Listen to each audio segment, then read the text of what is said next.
Today we're going to talk about something that is super important when starting your homeschooling journey, and that's your homeschooling style or philosophy.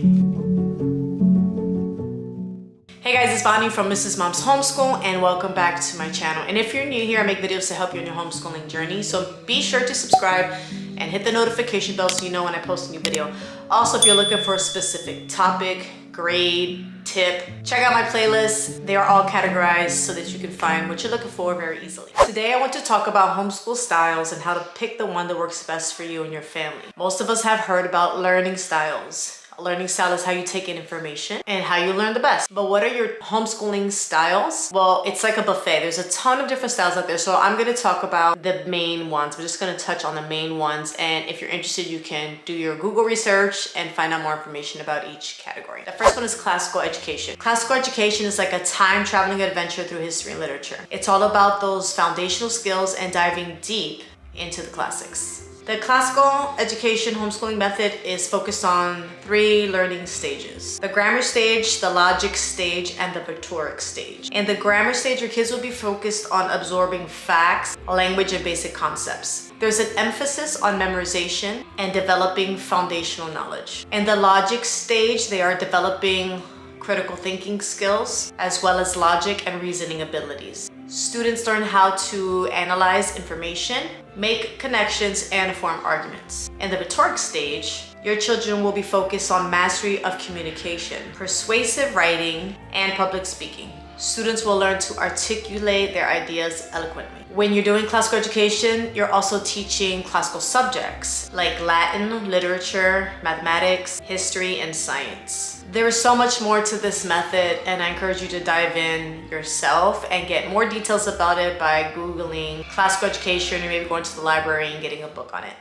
A second style of homeschooling, which you guys have probably heard of, maybe not know a lot about, is Montessori Education. Montessori learning is a hands-on, child-led, kids take the reins kind of education. Think of it as creating a learning environment that's like a magical wonderland of exploration, which focuses on child-led learning, following your kids' interests and providing an environment that allows them to do so. You're gonna have a structured yet self-paced type of environment in the home where your kids can do the learning or whatever they're interested in. There's lots of hands-on learning in the Montessori method, and there's different age groups as well. With Montessori, there's a respect for independence. They encourage self-directed learning and decision-making. They also support the development of autonomy and self-discipline. The parent is more of the observer or facilitator rather than a traditional teacher. And the parents offer gentle scaffolding and guidance to support their kids' learning. They integrate subjects seamlessly rather than separating them into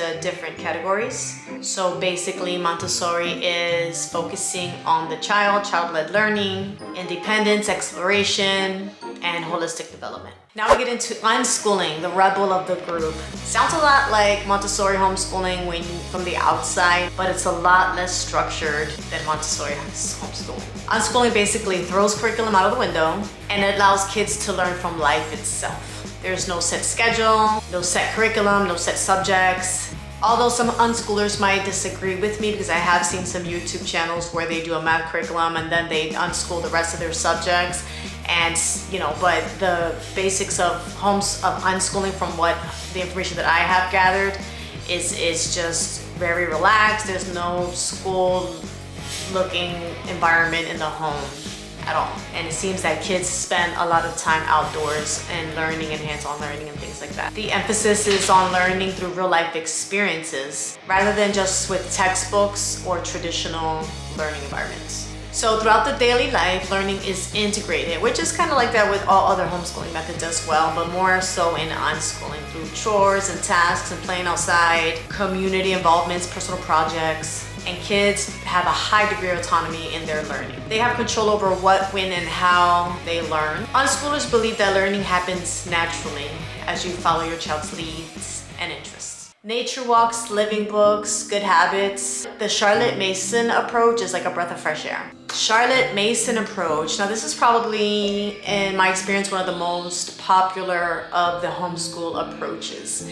And Charlotte Mason was an educator in the late 1800s, early 1900s. She dedicated her life to improving the quality of children's education. With the Charlotte Mason method, your kids are not going to be reading textbooks. They're going to be learning information through what are called living books, which are rich, narrative-driven books that help engage the children in learning. They also include nature study and observing nature and collecting maybe a nature notebook and things like that. They also focus on nature study and outdoor exploration. Narration, where children narrate back to their parents whatever it is that they have just learned. Short lessons, so all the lessons are broken up into shorter lessons, maybe 20 minutes of learning at a time and switching subjects. So 20 minutes of math, then 20 minutes of language arts, then 20 minutes of history, then 20 minutes of science. That way it keeps the kids' attention and focus. There's art and music appreciation, and a big focus on habit formation. You can even get the Laying Down the Rails book by Charlotte Mason, which has a bunch of different habits, and the companion guide that teaches you how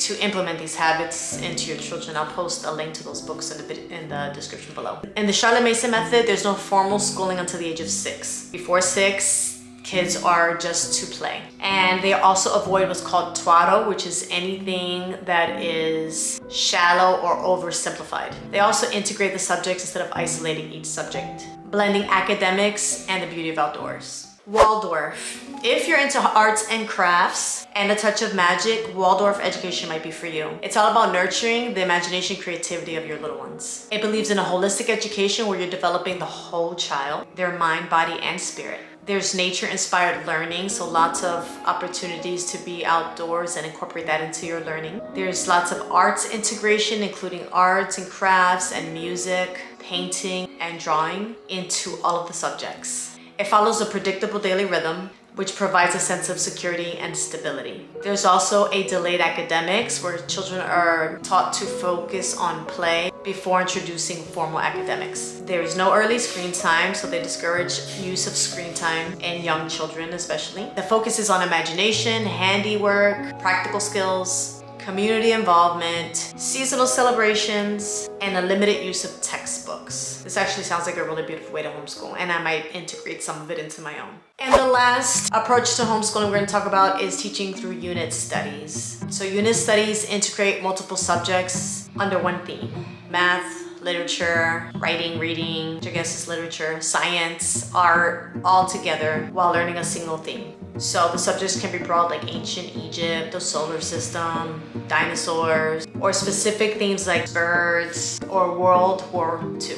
There's a lot of flexibility in this type of education, and so it accommodates a lot of different learning styles as well. You're gonna get your hands on your videos, your crafts, your auditory listening things, you're gonna get it all. And they connect the subjects through this theme. So for example, if you're learning about the solar system, you could be learning to count, I don't know, light years, or how far apart, distances are planets from each other or from the sun.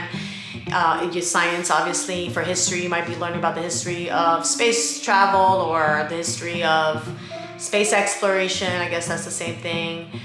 Whatever, integrating history into that somehow. And then for writing and reading, they're going to be reading books and writing activities based on space. This allows kids to delve into topics that really interest them, and there's a lot of family involvement. You can add field trips into this type of learning. I mean, you can add field trips into any type of learning, but especially for a unit study.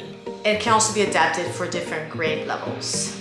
So you can teach all of your kids at once using a unit study approach to homeschooling. Remember, homeschooling is not a one-size-fits-all, and finding your homeschool approach should not be stressful at all. It should be fun and exciting. You can get a bunch of information from all the different styles and create your own and be an eclectic homeschooler where you're taking little bits and pieces from everything, which is what a lot of us homeschoolers choose to do. If you're interested in classical approach to education, you can check out the classical conversations groups. You can look that up as well. For more homeschooling information, tips, advice, day-in-the-life videos, curriculum reviews, hit the subscribe button. And if you like this video, please give it a thumbs up. Thank you so much for watching, and I will see you in the next one.